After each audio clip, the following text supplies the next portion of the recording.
이 말씀을 통해서 말씀의 제목을 생명나무를 취하라, 그런 제목으로 함께 말씀을 나누어 보도록 하겠습니다. 하나님께서 사람을 지으시고 에덴 동산 한가운데 그곳에 살도록 허락을 하시고 그들을 놓아 두셨습니다.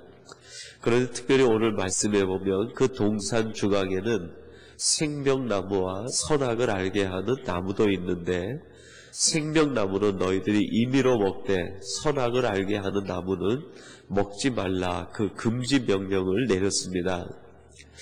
도대체 이 생명나무와 선악을 알게 하는 나무에 담긴 하나님의 교훈이 무엇이고 또 신학적 의미는 무엇일까? 이렇게 두 부분으로 나누어서 오늘 이 새벽에는 함께 말씀을 나누도록 하겠습니다. 먼저 이 선악을 알게 하는 나무, 또 생명나무, 그 두 가지가 있는데 거기에 대한 어떻게 보면 목회적인 측면이라고도 할 수 있겠고요, 하나님이 주시는 어떤 영적 교훈이라고도 할 수 있겠는데, 그 부분을 우리가 생각을 해보려고 합니다. 두 개의 나무가 있는데, 하나는 생명을 취하게 하는 나무, 생명에 관심을 두게 하는 나무고, 하나는 선악을 알게 하는 나무입니다. 여러분, 우리 사람들이 이 땅을 살아가면서 느끼는 끊임없는 갈등이 두 가지가 있다고 할 수 있겠습니다. 하나는 선악을 분별하고 싶어하는 마음이 우리에게 있어요. 흑백을 가리고 싶은 생각이 우리에게 있다는 것입니다. 어떤 일이 있으면 그것을 판단해서 이것은 옳고 그르다 결정을 내리고 싶은 생각이 우리에게 있다는 것입니다. 그러니까 이 선악을 알게 하는 나무는 신학적 의미는 좀 다른 의미가 있는데, 그것을 우리의 삶에다 적용하게 되면 우리 마음속에 시비를 가리고 싶어하는 마음, 그것이 어떻게 보면 선악을 알게 하는 나무라고 비유로서 우리가 이해해 볼 수 있는 것이죠. 여러분, 큰 나라 간의 전쟁이 어디에서부터 시작이 될까요? 아주 작은 것에부터 전쟁이 시작됩니다.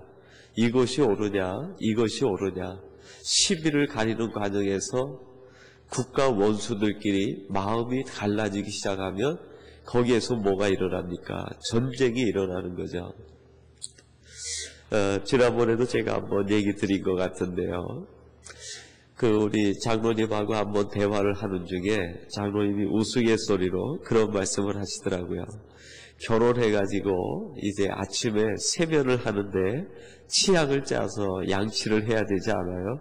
근데 우리 장로님은 치약을 짜는데 밑에부터 짠다고 그래요. 밑에부터 짜서 양치하고 나서 그거를 딱 꽂아놓으면 그 다음에 예쁜 색시가, 너무 마음이 곱고 보기도 좋아서 결혼한 그 색시가 들어와서 양치를 하려고 치약을 짜는데 어디에서부터 짜요? 위에서 쭉 짜는 거예요. 그러니까 다음에 그 남편이 들어가서 보니까는 치약이 밑에서부터 가지런히 이렇게 짜서 예쁘게 있어야 되는데 위에가 쭉 짜져 있으니까 그 모양이 얼마나 흉합니까?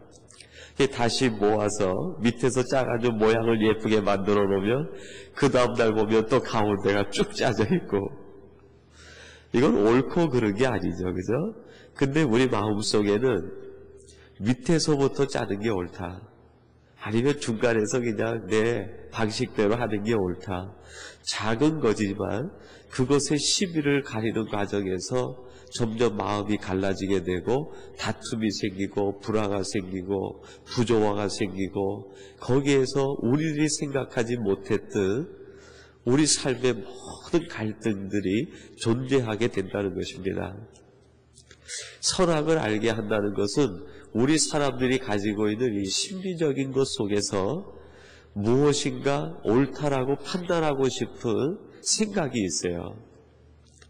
예수님께서 이 땅에 오셨을 때 바리새인들과 대제사장들이 예수님에게 와서 예수님에게 도전한 게 무엇이겠습니까? 바로 그거예요. 바리새인들이 자신들의 입장에 보니까 자신들이 가지고 있는 그 기준과 판단과 법이 이거 절대로 옳은 거예요. 근데 거기에 비춰보니까 예수님이 하는 것은 다 잘못된 거예요. 세리와 죄인들하고 친구가 되고 그 노를 지나가다가 벼 이상 익은 거 꺼내가지고 안식일에 털어가지고 먹는다든지, 또 안식일날 같이 그 세리 집에 들어가서 잔치를 벌이고 하는 모습을 보니까 이건 더 잘못됐다는 거예요. 그래서 예수님에게 가서 뭐라 그럽니까? 당신은 스스로 하나님의 아들이라고 하면서 어떻게 해서 이렇게 안식일을 범하고 이렇게 그릇된 행동을 하십니까? 그러니까 예수님이 뭐라 그래요? 나는 안식일의 주인이다. 우리 사람 마음속에 선악을 가리고 싶은데 문제는 그 선악을 가린다는 것 자체에 문제가 있는 것이 아니라 그거를 가리려고 하는 기준에 문제가 있는 거죠. 우리 기준으로 하게 되면 언제나 그 선악을 가리려고 하는 그 마음 자체에 우리는 다툼이 존재할 수밖에 없는 거예요. 왜냐하면 우리들은 상대적인 존재고 피조물적인 존재이기 때문에 그래요. 그러면 선악을 가려줄 수 있는 분은 누군가? 우리의 의의 재판장 되시는 하나님 외에는 판단하시고 결정하실 분이 없다는 거예요. 그래서 성경에 보니까 뭐라 그래요? 모든 판단을 하나님 앞에 맡기고, 우리들은 어떻게 해요? 하나님께서 하라고 하시는 안에서 최대한으로 섬김과 충성과 헌신을 다하면 그것이 하나님 앞에 영광이 되고 우리에겐 은혜와 덕이 된다는 것입니다. 근데 우리들은 하나님이 하실 그 일을 우리가 하려고 하고 우리가 해야 될 일을 도리어 방치하고 외면하는 일들이 얼마나 많이 있느냐 하는 것입니다. 하나님께서 선악을 알게 하는 나무는 금하라 하신 부분의 신학적인 부분은 조금 뒤에 제가 얘기를 드리겠지만, 우선은 우리의 삶에서 영적으로 주는 교훈은 너희들의 생각과 기준은 불완전하고 우리 인간의 모든 생각은 상대적이기 때문에 그것을 가지고 선악을 판단하고 그것 때문에 시비와 갈등과 불화가 일어나지 않도록 하라 하는 것입니다. 여러분, 에덴 동산은 하나님께서 만드신 동산 아니겠어요? 그죠? 그거를 축소시키면 뭐가 되겠어요? 우리의 마음이 에덴 동산이죠. 우리의 마음속이 가장 작은 에덴 동산이라고 할 수 있겠어요. 근데 우리 마음속에 끊임없는 뭐가 일어나요? 선악을 시비하고 가리고 싶은 생각이 우리 속에서 끊임없이 일어나요. 선악과는 지금 어디 있을지 그 장소가 불분명한 이 에덴 동산 거기에 있는 것이 아니라 이 에덴 동산은 지금 축소가 돼서 우리 내면 속에 들어와 있어요. 그 다음에 조금 더 큰 에덴 동산이 어딜까요? 우리 가정이에요, 가정. 우리 가정이 또 하나의 에덴 동산이고 그거보다 조금 더 큰 에덴 동산이 있어요. 어딜까요? 우리 예배당, 교회. 그거보다 조금 더 큰 에덴 동산이 어딜까요? 우리의 민족, 우리나라죠. 그리고 세계. 그리고 하나님께서 창조의 말씀에서 만들어 놓으신 그 동산이 있을 것입니다. 결국 하나님께서 이 에덴 동산을 우리에게 주시고 이 교훈을 주신 것은 우리 마음속에서 일어나는 이러한 나의 잘못된 또 내가 가지고 있는 좁은 소견의 기준을 가지고 선악을 판단하고 시비를 가리지 말라. 그러면 우리는 무엇을 해야 되느냐? 그 동산 안에 하나님이 허락하신 것을 취해야 되는데 어떤 나무가 허락이 돼 있어요? 생명나무로 허락이 돼 있는. 생명나무는 무슨 뜻이겠어요? 그것을 먹고 장수한다, 영생한다, 뭐 그런 의미도 있겠지만 생명나무를 취하라라는 것은 너는 생명을 취하는 사람이 되어라. 그런 영적 교훈이 담긴 것 아니겠습니까? 시비를 가리고 내 기준에 의해서 이것이 옳다라고 주장하기보다는 우리가 할 수 있는 한 생명을 살리고 생명을 돕고 생명을 회복하고 생명에 관심 있는 일에 우리의 온 관심이 집중이 되고 우리의 삶이 거기에 초점이 맞춰져야 된다는 것입니다. 여러분, 이렇게 말씀을 정리해 놓고 보면 오늘 우리가 어떤 기준을 가지고 하루를 살아야 되는지 이렇게 느껴지는 것 같아요. 오늘 내가 만나는 사람들에게서 얘기 가운데나 대화 가운데나 어떤 이야기 속에서 이것을 내가 옳다 틀리다 판단하고 결정해야지 그런 관심으로 듣는 것이 아니라, 그런 생각으로 사람들과 대화하고 이야기하는 것이 아니라, 대화 가운데서 내가 어떻게 하면 이 사람에게 생명에 도움을 주고 영적으로 도움을 주고 하나님의 삶이 그 속에 들어갈 수 있도록 대화를 이끌어가고 함께 삶을 나눌 수 있을까? 거기에 관심을 두라는, 이것이 오늘 우리에게 준 어떻게 보면 그 영적 교훈이고요. 우리의 삶에 하나님이 주시는 교훈이다, 그렇게 우리가 이해해 볼 수 있겠어요. 그러면 이 선악을 알게 하는 나무에 담긴 신학적 의미는 무엇일까? 첫 번째로는요, 하나님과 인간의 경계를 가리키는 거예요. 경계. 선악과를 먹지 말라 한 것은 하나님께서 우리에게 주신 경계 표시입니다. 우리 인간은 한계가 있는 존재다. 우리 인간은 제한된 존재라는 거예요. 하나님께서 하지 말라라고 금할 수 있다는 것은 우리들은 완전하지 않다라는 거예요. 여러분, 어머니들이 그 아기들이 어리면요 금하는 게 많아요. 그죠?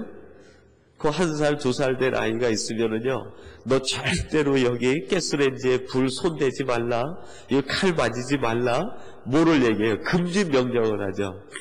금지 명령을 한다는 것은 그 아이가 그만큼 지금 모든 것이 미숙하고 제한되어 있다는 것을 얘기합니다.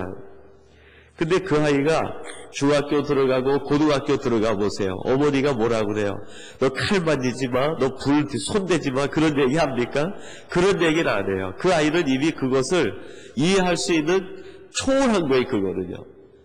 근데 사춘기에 접어든 아이에게는 뭐라고 어머니가 얘기합니까? 사람 사귀는 거 조심해라, 친구 잘 사귀어라. 그게 제한이고 금지예요. 그죠? 근데 그걸 지났어요. 결혼해서 성년이 됐어요. 그러면 뭐라 그래요? 가정을 잘 지켜라. 너는 가장으로서 내 할 일을 해야 된다.